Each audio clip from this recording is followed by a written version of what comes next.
welcome you to downtown Oklahoma City and Thunder playoff postgame, Game 2 of the NBA Finals between the Indiana Pacers and the OKC Thunder in the books. The final score, 123-107, and this series is now all tied up 1-1 as we welcome you back inside of Paycom Center alongside Royce Young. I am Paris Lawson.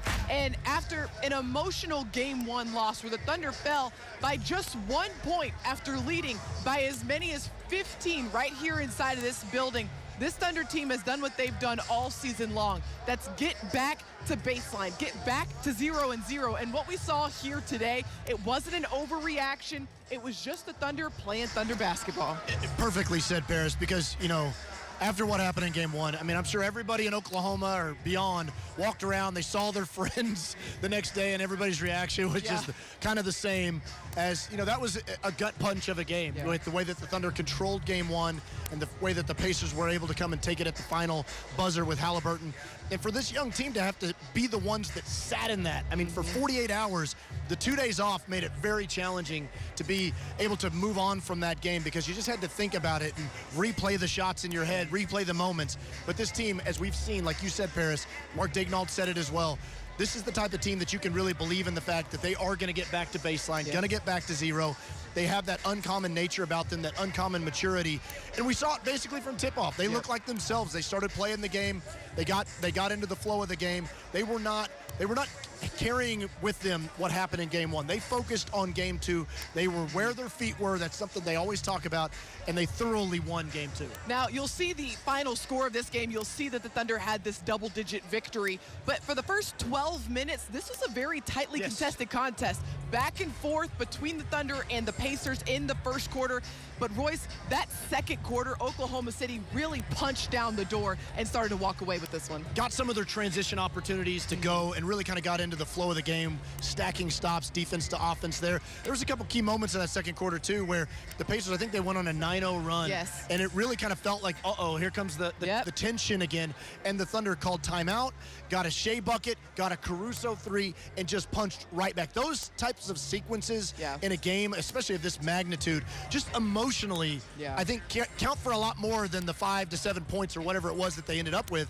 It matters so much more to be able to reestablish kind of the dominance that you had throughout that first half. You know, another interesting factor in this game, the Thunder didn't shoot the ball well in Game 1. The shot making wasn't quite there. The Thunder shot the ball considerably better in this game here today, shooting 48% from the field, and a lot of that, Royce, was efficiency in the paint, which is something we didn't quite see in Game 1. Yeah, just didn't finish well in Game 1. And the Thunder lived in the paint in Game 1 and did much better job of finishing in this one. And then that led to a lot of more rhythm looks from the perimeter. I mean, Alex Caruso, 4 of 8 from 3. How about Aaron Wiggins? Amazing. Stepping in. Saving basketball. Finals opportunity. Absolutely. I mean, he's got that on his resume in a number of ways, and he is validating the fact that he is the savior of basketball. I mean, just huge minutes in this one, knocking down big shots. And a lot of those shots that Wiggs hit were just timely, too. They were. It felt like they were the types of shots that really just kind of boosted the energy and the emotions of the team. I mean, just such a weapon to have off your bench to be able to tap into guys like that. I mean, let's talk about Aaron Wiggins a little bit more. I think he deserves it because in Game 1, he only played 9 minutes. In this game, he's above 20 minutes on the court, and we saw a very confident, assertive Aaron Wiggins. I think his first bucket, he drives, spins, finishes at the rim, tough finish, and then goes on to make 4 more threes in that game. And it's just, you know, again, that's one of the beauties of guys like Wiggs, or really a lot of guys on this team. I mean, we've seen it throughout the season. Jay Will, Isaiah Joe. So many guys are ready to step into their role and be effective when they get that opportunity. Wiggins is kind of the quintessential guy. Mark Daignault's talked about how he's kind of mastered the system.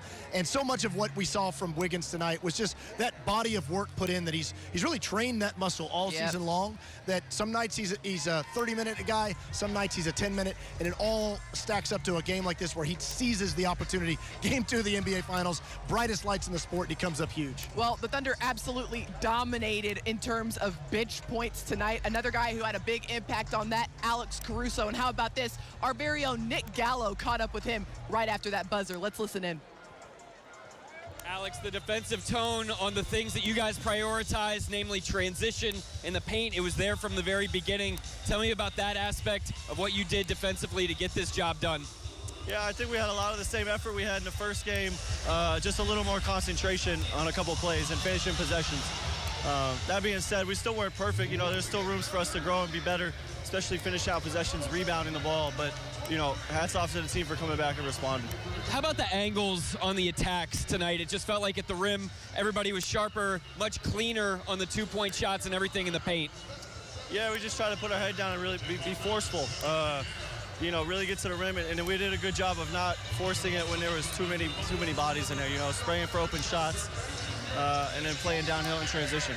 You got it going from behind the arc. Aaron Wiggins did as well. Tell me about the bench and the way that you guys maybe played together in terms of being able to collaborate and dominate that aspect of the game. Yeah, I mean, every game it's going to be somebody on the bench. We never know whose turn it is, so just staying ready. Tonight it was me and Wiggs, and other nights it's other guys. You know, K-Rich came in, had a good stretch for us too.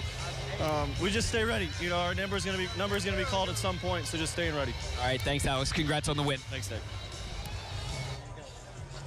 20 points for Alex Caruso in this game. He and Aaron Wiggins combined for 38 points off the bench for Oklahoma City. And one thing you can always count on for Alex Caruso, it's impact. Yeah. And it looks different, I feel like, Royce, every single game. A lot of the times it's on the defensive end of the floor.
Nick, first question in the middle. Mark, you guys had 25 assists tonight. What did you feel like were some of the factors in just the offensive flow and rhythm that everybody seemed to be feeling? I thought, Indiana's kind of an acquired taste. We haven't played them a ton. They're not in the West, obviously, and they play a very distinct style on both ends. And I thought there were a lot of things tonight that we were just like a little better in and more comfortable. And that was on both ends of the floor. I just thought the guys did a good job of just improving, which is important going from game 1 to game 2. Joel on the right. Joel Lorenzi to Oklahoma. Mark, I just wonder what it feels like against Indiana when you're operating in that sort of 15-point to 20-point lead, and what you felt was different about the middle quarters of tonight compared to game 1. I just think you have to understand against them because of the pace and because of the three-point shooting. There's a variance element to every NBA game in this NBA, but certainly in the games that they play. And I just thought we were the aggressor tonight for much of the game, even when we had a lead. I thought the guys did a really good job of keeping the foot on the gas, especially defensively. I thought we really amped it up on that end of the floor. There's a couple times where we got off track on both ends, but we were able to course correct pretty quickly. So I thought the guys did a really good job of just recognizing when we weren't where we needed to be and getting there quicker. Joe up front. Joe Masato, the Oklahoman. Mark, what did you think of Aaron Wiggins and just the spark he gave you guys off the bench and the rest of those bench guys as well?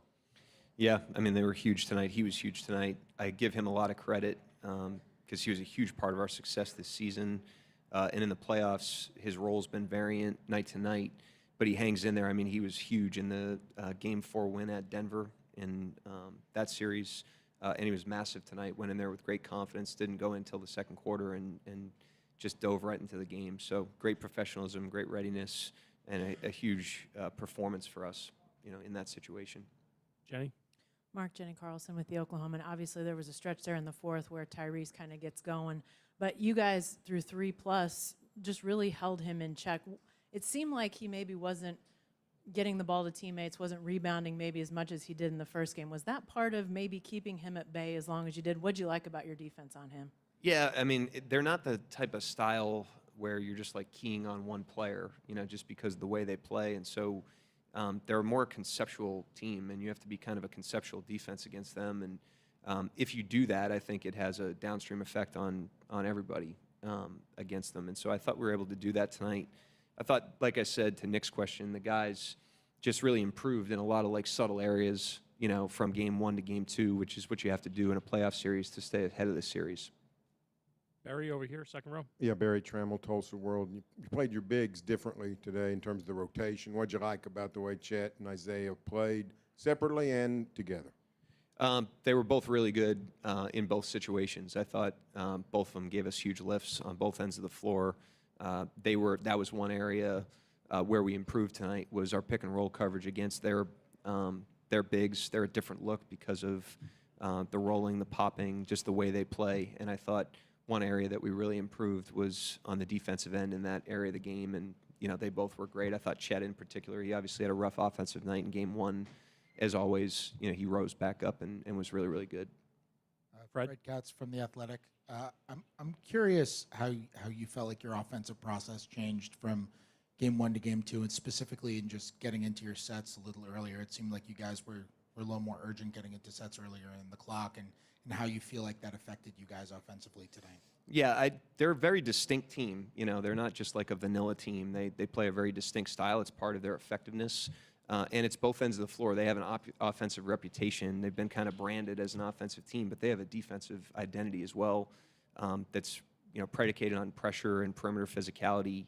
And I just thought in a lot of areas it'd be easy to just say that one thing looked better tonight, but that would be oversimplifying. I think we were just a little bit better in a lot of different areas of execution, of pace, to your point, organization, decision-making in the paint, aggressiveness at the basket, gathering the ball. We just were a tick forward in all those areas. On your right, Sam in the front. Sam Amick, The Athletic. Mark, with Shai, after game 1, there was some discussion that it was a bad 38-point game, which probably speaks volumes about what he's capable of. And then you look at tonight, but speak to the bigger picture. All playoffs long, 36-5.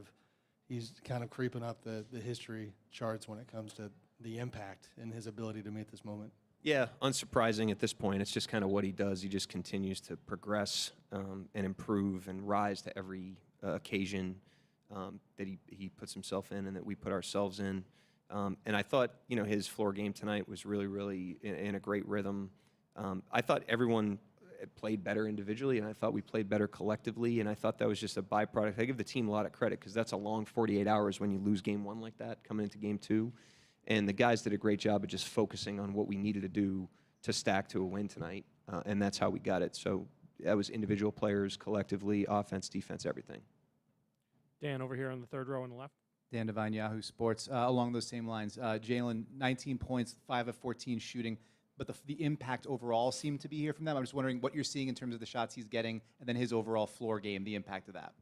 Yeah, he didn't get off to like a great start in his first stint, and then he really settled into the game, and he's huge for us. I mean, it's, all the things he brings to the game, defensively, size, versatility, physicality, offensive, on ball, off ball, that floor is really high. Like we really need him every single night. And when he has the great offensive nights, then he's unbelievable. But he's a great player independent of that. And I thought he was a great player tonight. He was another guy. He took a nice step forward. I think we all just kind of calibrated to our opponent. But you have to continue to improve in a series. I mean, they're going to go home, be very comfortable. They play very well there in these playoffs. And so if we don't continue to improve, then, we'll get caught behind them. Michael down left. Mark, Michael Grange from Sportsnet Toronto.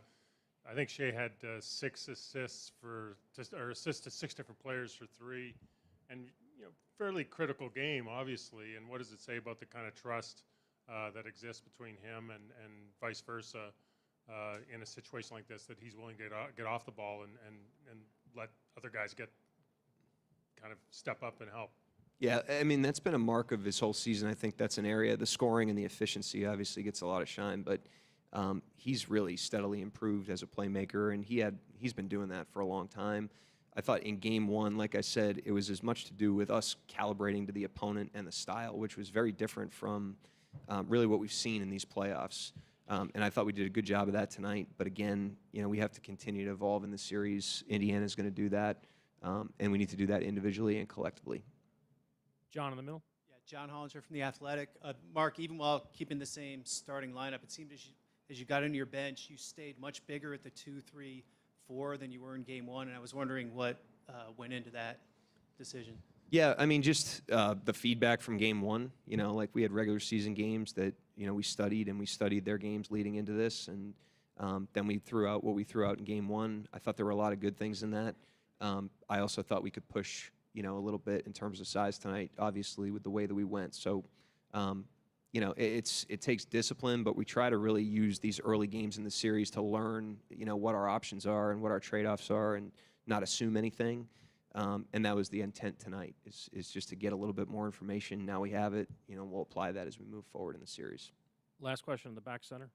Daniel Bell, BSO. Yeah, Mark, compared to game one, defense seemed a little different. Not as many turnovers. Can you just talk about the differences between game one and tonight with the physicality, point of attack? Our defense? Yeah. Yeah, I mean, some of that's Indiana. There's 2 teams out there, and obviously when teams play against us, they understand that taking care of the ball is critical. And so I thought game one, first half was probably an outlier. And then I do think, when we play smaller, we tend to be a little bit more of a turnover defense. And when we play bigger, we have other strengths. And so it's a combination of things, but I thought overall, every look we threw out tonight, the guys did a great job with. Thank you, Coach. Yep, thank you.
All right, first question, front right, Joel.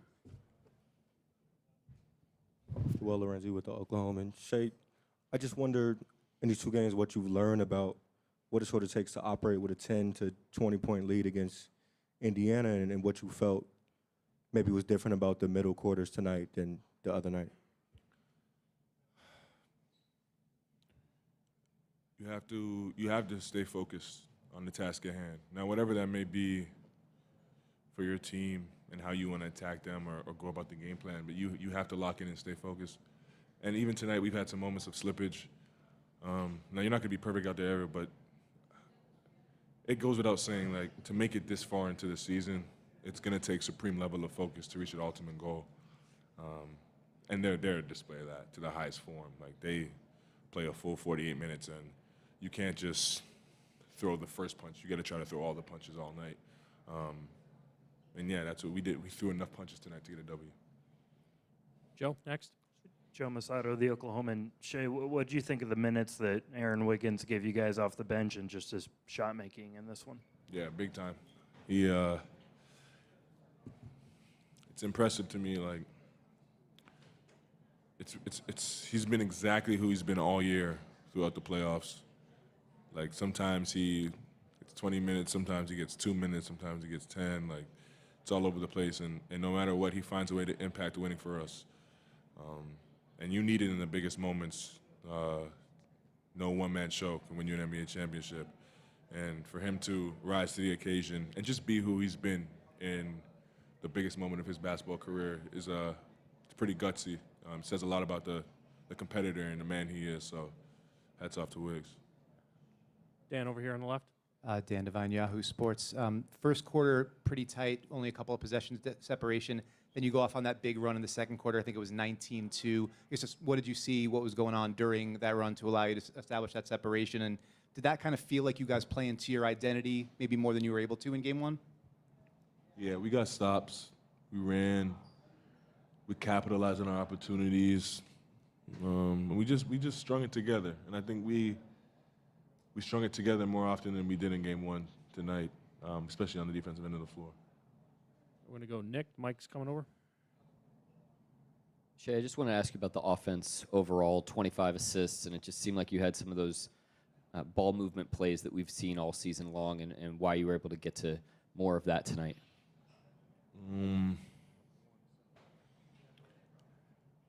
Every night me personally, you try to attack the defense, and you try to just like make the right play. You try to make them pay for what they throw at you, coverage-wise, scheme-wise. And I think tonight, myself for sure, did a better job of attacking it. But as a whole, we did a better job of attacking it. We were a little bit sticky last game, but you have games like that. It sucks to be on this stage and have games like that, but it is what it is. It's where we are, right? It's where our feet are, and all you can do is try to be better for the next one. And I've said that over the past couple of days, and I think we did a good job of that on both ends of the floor. Second row on your right. Shai, Guilherme Sacco from ESPN Brazil. Game one was loud, but today it was loudest. As a Brazilian, I think that it's the closest that you can have to a South American soccer crowd. How much of a factor does they play on your wing? Yeah, it helps a lot. It feels like throughout the whole playoffs, the crowd has found a way to get louder every game. I don't know how they do it. But yeah, it's special to be able to play in front of them. It honestly, like, it makes the road games a little bit easier because it feels like it's almost not as loud as it's been at home. So yeah, they're special, the best fans in the world. Fred over here on the left. Fred Katz from The Athletic. Shai, getting back to the offense, it seemed like you guys really made an effort to kind of get into your sets earlier in the clock and get into that pacing more. How much of a sticking point was that for you? And if so, how helpful was that in just kind of being able to run the offense how you guys normally do?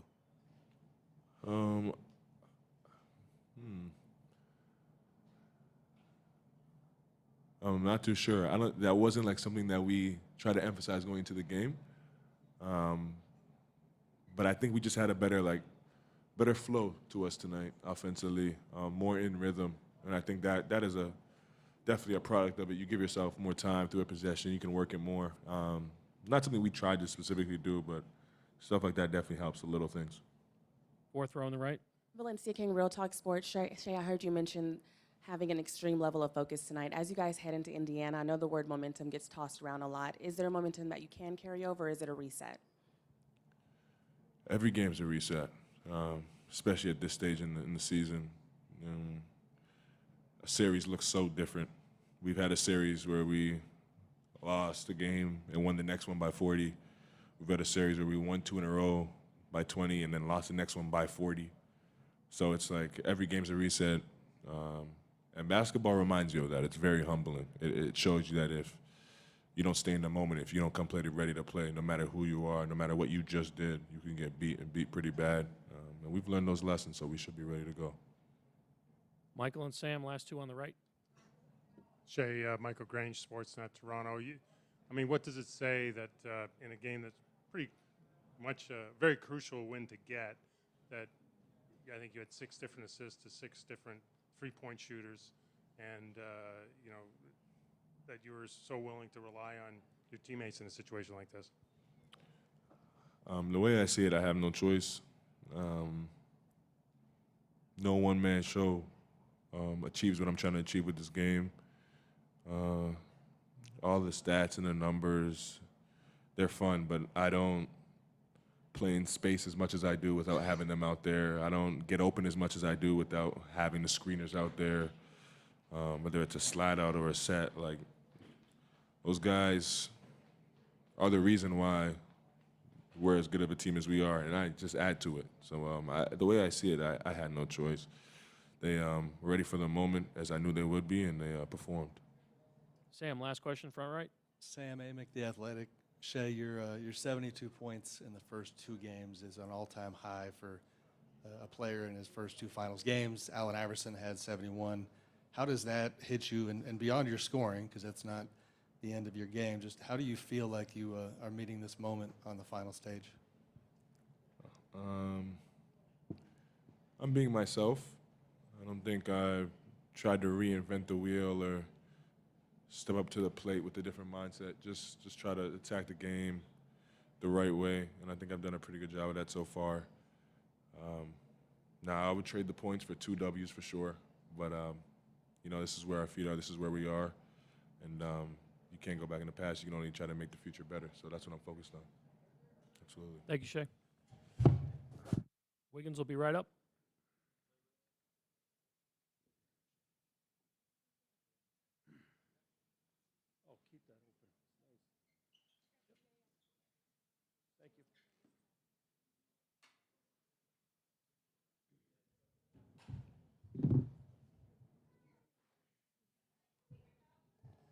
We'll take first question, Joe, up front on 1.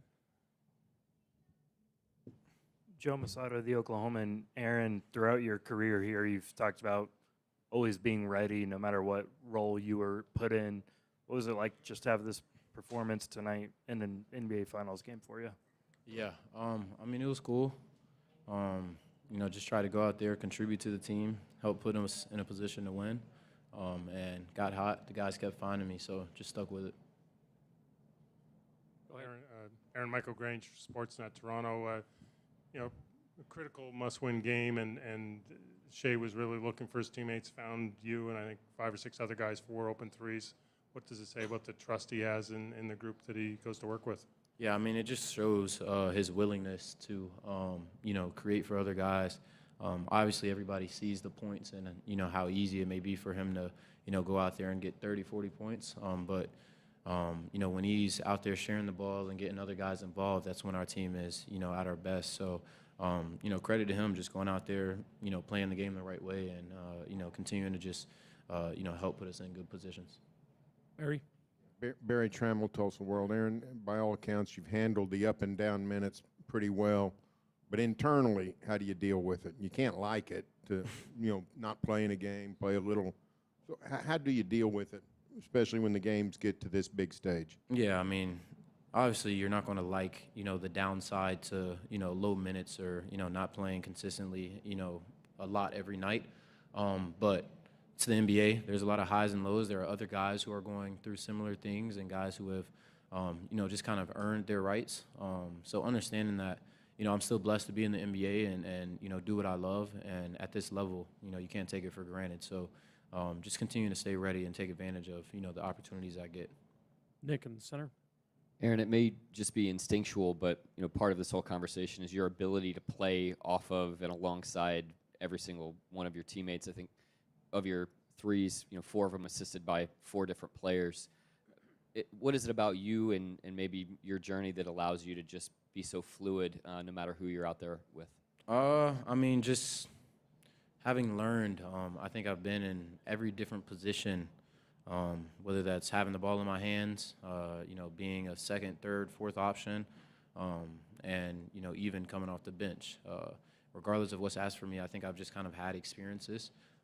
So regardless of what's asked for me tonight, regardless of what's asked for me, come Wednesday, just being ready and, going out there and wanting to win first allows me to just, be myself. Over on the right. Yeah, Aaron, Myron Patton, OKC Sports Radio. You've had some big scoring nights this season, but this is your first NBA Finals. I wonder if those big scoring nights the regular season help you adjust to this easier, I guess?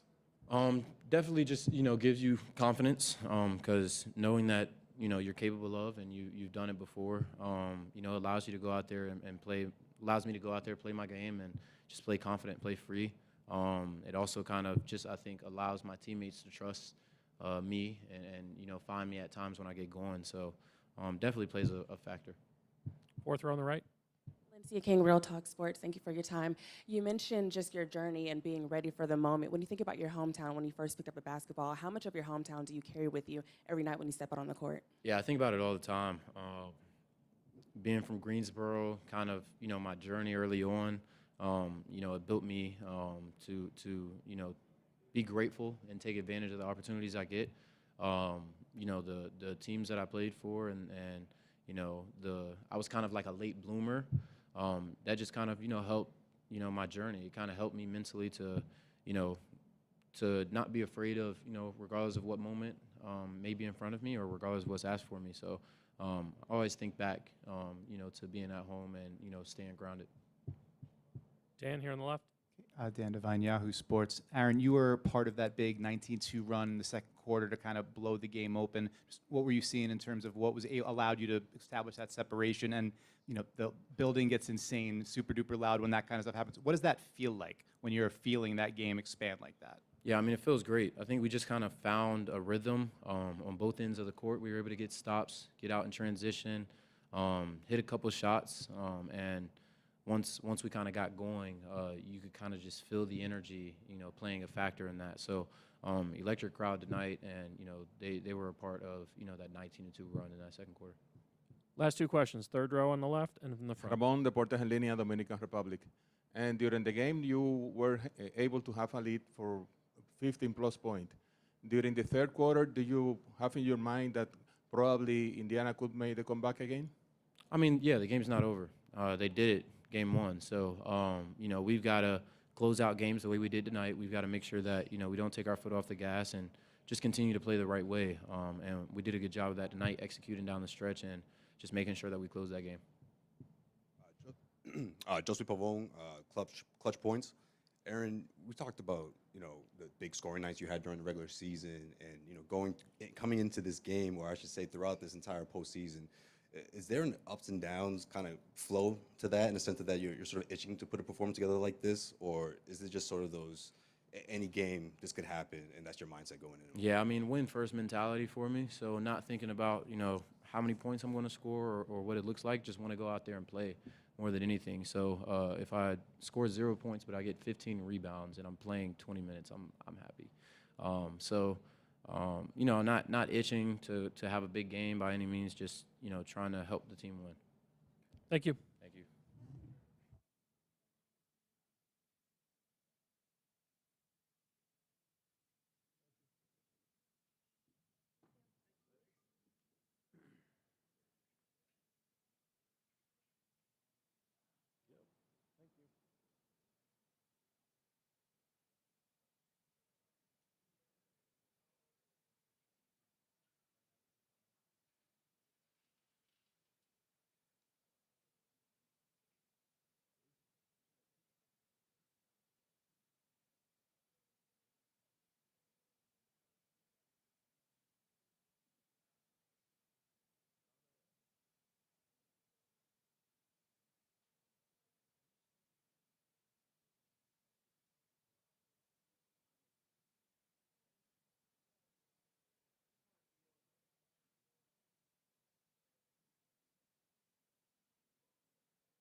is on the way in.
One in the front row in the middle. Joel in the front row on the right. Joel Lorenzi with the Oklahoman. Chet, I wonder what you've learned about what it takes to sort of operate with a lead against this Indiana team. I don't think it's anything super tactical. I don't think it's anything X's and O's wise, really. It's just you have to.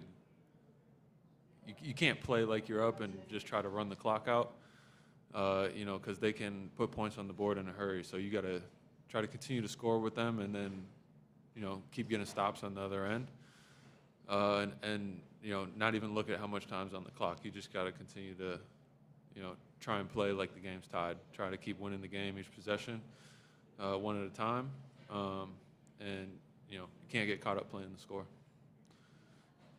Front right. Andrew Schlecht with The Athletic. Chet, you guys are able to convert a lot more shots in the paint and at the rim than you did in game one. Just thoughts on how you guys are able to accomplish that?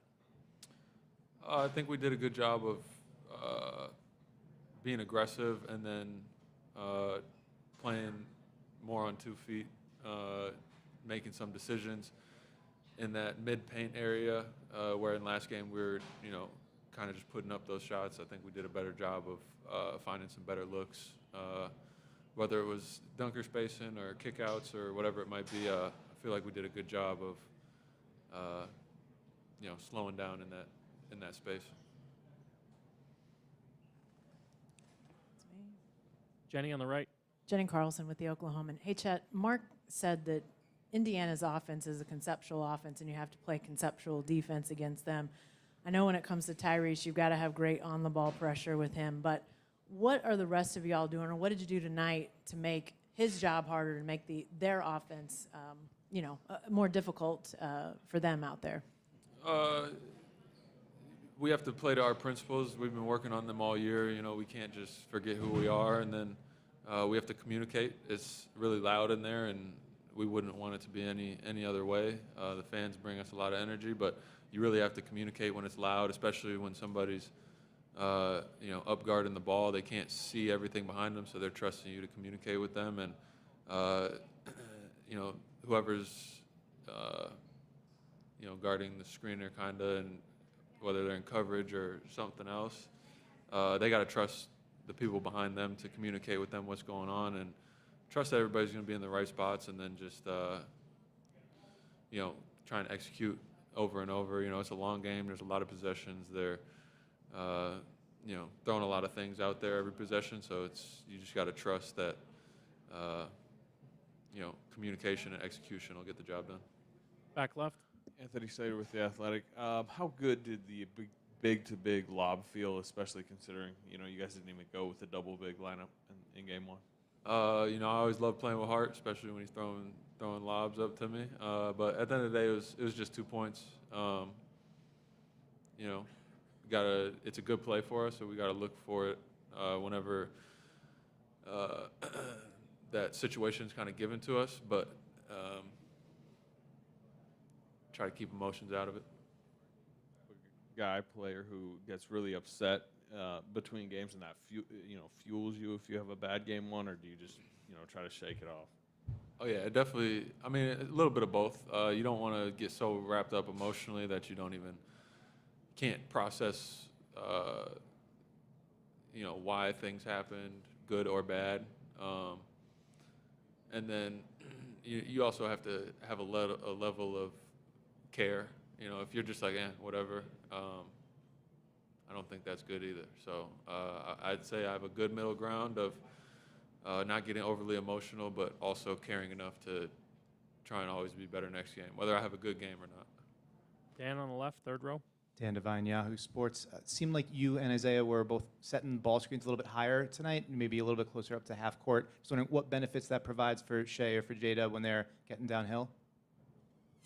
I wouldn't necessarily say that that's like a tactical point or anything. I'd say that's just where the screens happen to be set. Marcus, back left. Marcus Thompson with The Athletic.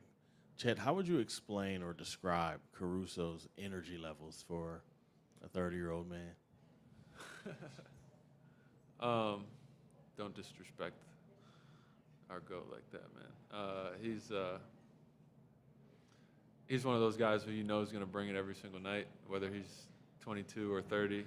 It doesn't matter. He's going to bring it, and I feel like as a collective we really feed off of that, and then also his ability to kind of process things that are happening out there and relay it and communicate it to everybody else is really important for us. So,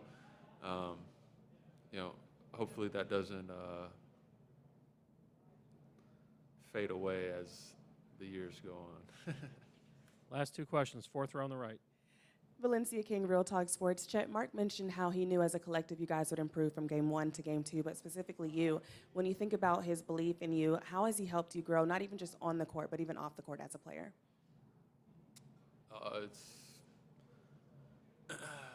It's extremely important. When other people instill confidence in you, it allows you to play more confident, allows you to have trust in what's going on, have trust in what he's telling me and us as a collective. And then also a big part of that is he has to trust that I'm going to do everything it takes to be better after bad games or bad plays or whatever. It's all about trusting that the other party has the right process in mind. He always has the right process in mind, and I try to as well. And from there, you can kind of build out a good working relationship, a good ability to continue to improve and be better together. Last one on the right, fourth row. Adam Francisco, Suave Report. This was OKC's first finals win since June 12th, 2012. What does it mean, or what does that mean to you, and what were you doing in 2012? 2012, I was stuffing in the back of a SUV going on 12-hour car trips for AU tournaments and sitting playing, what's that game? It's like Jetpack Joyride on the iPads in the back of the car. That's a pull right there. But yeah, it's hard to think about stuff like that because we are in it. We won a game, but that isn't the end goal. So we got to continue to try and be better as the series goes on. Thank you, Chet.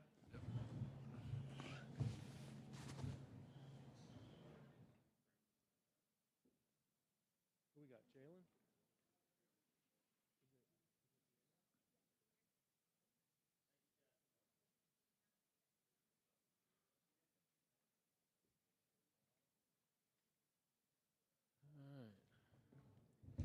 Jalen?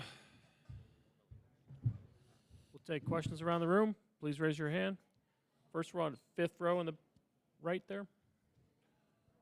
Kelly, you're The Athletic. Jalen, between you, guys like Alex and Lou, you guys have a number of high-level defenders. How do you determine the plays on which you want to switch the screen or you want to stay attached? How do you guys figure that out in real time? Communication. Can y'all hear me? Is that good? Just communication, I think, is the biggest part of that.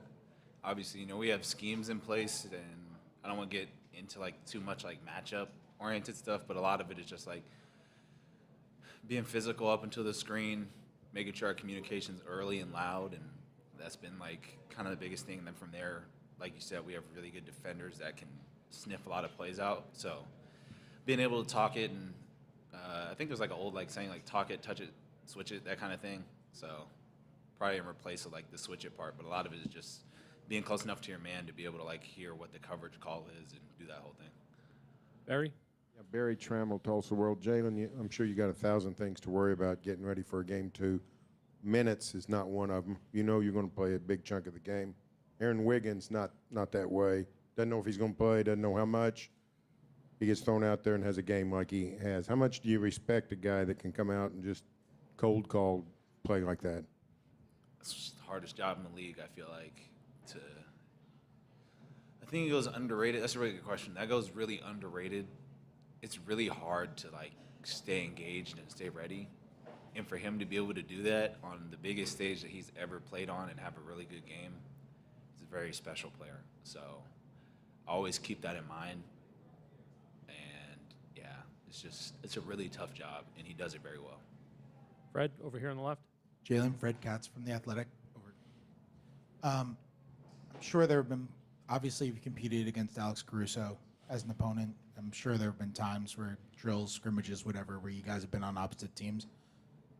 What is that feeling like when you have to dribble and Alex Caruso is right in front of you? I don't know. I'd be frying AC, so I don't really know. No, but he's a really good defender. Great hands, good feet, physical, smart. So when you add all that together and the amount of years that he's been in the league, I can imagine it's probably a little uncomfortable. Jenny, front right. Hey, Jalen, Jenny Carlson with the Oklahoman. There was a stretch there in the fourth where Tyrese got going a little bit, but with the exception of that, you guys held him well in check, not just points-wise, but really not affecting the game as much as he's capable of. What's key against him? I mean, I know on-the-ball defense is important, but what else has to happen to keep him at bay like you guys did for 3+ quarters tonight? A lot of it is just trying to make his life really difficult. Kind of the same way they're doing with me and Shai, and just us in general. He's a good player. He's gonna affect the game without even, even if he has an off night, him being on the floor, he's gonna have some type of impact on the game. So a lot of it is just trying to make it really hard for him to get to spots and understanding what he likes to do and try and turn that off. But like I said, he's a good player. He's gonna be out there. Just him being out there, he's gonna affect how we play defense. So I think taking that into account is big for us. 7th row on the right. Jalen over here, Myron Patton, OKC Sports. You guys have talked about how you really have to stay engaged. A lead is never safe with them. It's part of the problem, too, that they really test your defense because it seems like at all times they've got 5 guys that they all can score. You can't really take a break on any of these guys. Yeah. Like I've been saying, they're really similar in how we play, too. So we've been able to understand that. I think the last game they had a lot of guys in double figures. That's what makes them dangerous. The same way that we have Aaron Wiggins and guys that don't play that can come in at any moment, they have kind of the same thing going for them. So we just got to understand that and be ready throughout the whole entire game. Tim, right here. Tim McMahon, ESPN. With Shai, they're obviously, like you said, throwing a lot of stuff at him. What did you think of kind of his decision-making tonight as far as when to attack, when to split double teams, when to get off the ball, and let you other guys make plays?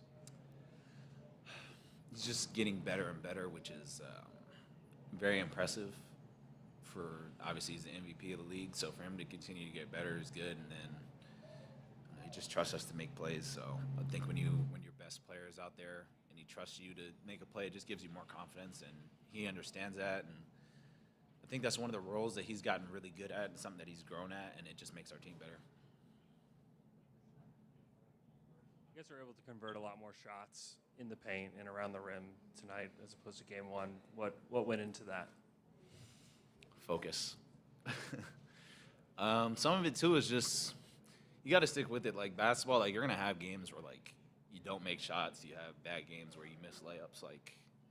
It's more about the process of how you're getting to the rim and how you're going about like certain offense. And I think if we just continue to stick with that, and Mark always says just getting better through every game, I think we'll be in a good spot. But a lot of it is just like being persistent with it. Thank you, Jalen. Alex will be right up. Yo, you got one? Go ahead. Yeah.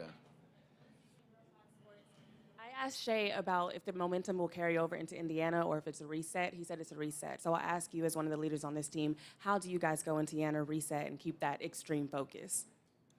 The biggest thing is understanding your opponent and where their heads are at and try and put yourself in their shoes. The good thing is now it's 0-0 for us, for sure. So we just got to kind of understand what kind of energy they're going to come out with, and, you know, them being at home, them in the finals, what kind of, like, punch they're going to throw, and be ready for that. Thank you. Yeah. Alex will be right up.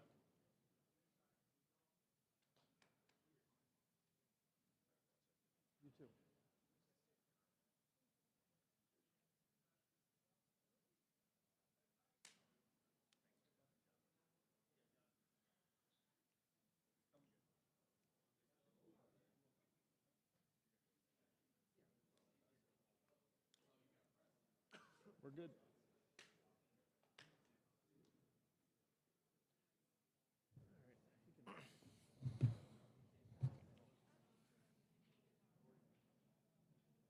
Joel up in the front on the right.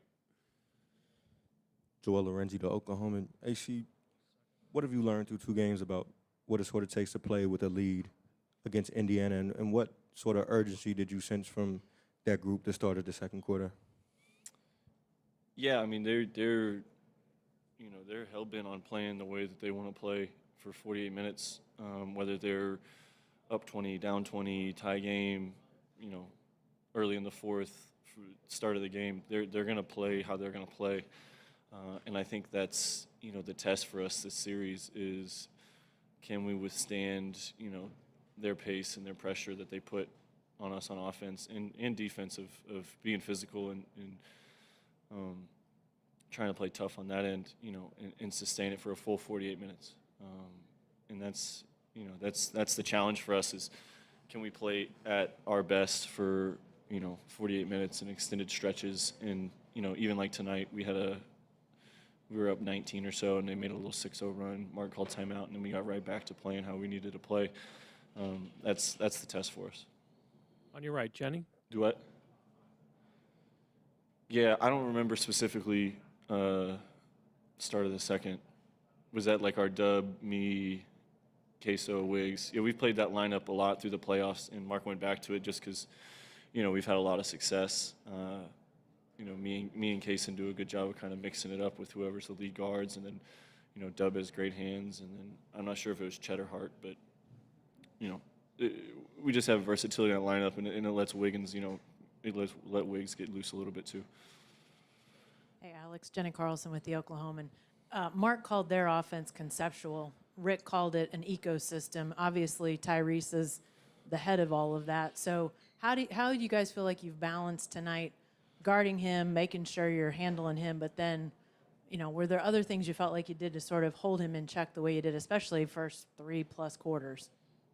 Yeah, I mean, you give a lot of credit to Lou. I think he matched up with most of his minutes. Lou's accepting the challenge. I think Lou maybe only scored, maybe made 1 shot tonight. But, he knows the role he needs to play for us to have a chance to win this series and pick up that trophy at the end. And he's doing a good job of it. But like you said, kind of speaking on the way they play, like tonight they had 5 or 6 guys in, 12 to 17 point range. All of them took about 10 to 12 shots. Like, they're a very unselfish team. They're a very consistent team with wherever the ball finds, that person is aggressive to score, and they got good players. So I think it's just, it comes down to making it as hard as we can for them, and then, trying to force tough shots and finish possessions. Marcus on the left. Marcus Thompson, The Athletic. I got a couple questions for you. You had the fewest minutes in the regular season that you've had in a long time, I think like your second year. I'm curious what that was like for you. Was it tough as a guy who's used to playing, or was it good for you at this point in your career? Yeah, I mean, it's a double-edged sword. Some of that is I play a pretty erratic style, regardless if it's game 1 or if it's, game 2 of the finals. Like, I just only have one gear. I don't know how to play at 75%. So some of that was keeping me, out of my own way, out of harm's way, because I don't do a good job of that on my own. And then, yeah, some of that was difficult just because I am such a competitive guy. And, if I'm only playing 15 to 20 minutes, and if it's one of those nights where it's 15 and we're not playing great, like, my instinct is to, like, all right, coach, like, leave me in there. Let me fix it. Let me be the one to, like, help us get out of it. So, yeah, a little difficult in that aspect. But at the same time, we won 68 games in the regular season. We had a 12, 13-man rotation through the year, depending on who was hurt and, different teams we played. That just comes with the nature of having a really good, deep team. Have you gotten a chance to process being back in the finals, especially like the journey to get back to this level and how it impacts your play now? Yeah, just how difficult it is. It's not easy to make the playoffs. It's not easy to win a series. It's not easy to advance to the finals. Like, all of that shouldn't be taken for granted. And I keep seeing people for the first time this postseason, like people that I know or don't know, and they say congratulations. And I truly don't want them to tell me congratulations until the series is over and we've won. Like, I don't feel like we've accomplished anything until we win 4 games. And that's just kind of the mindset I have because, like you said, getting here isn't guaranteed.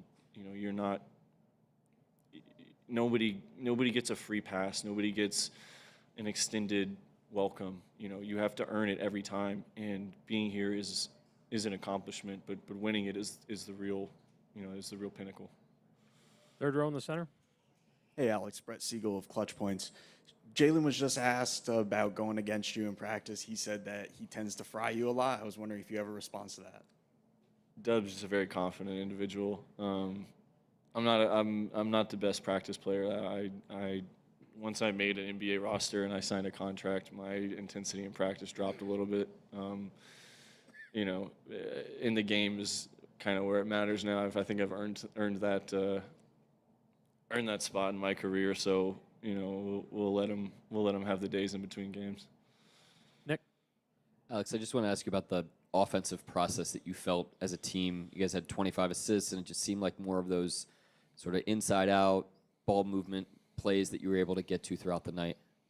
Yeah, that was something that we touched on last post game when I was up here, just about, I felt like we were playing in crowds a little bit. We felt like we were, forcing one, good. We weren't respecting good defense when we were driving to the basket, and there were guys that were open, and, maybe a little bit was that wanting to win the game so badly first night in game 1 that, we overlooked how we've played all year, and I think tonight was a better representation of how we play, and that's probably why, we had good rhythm with shots going in and the ability to play inside out.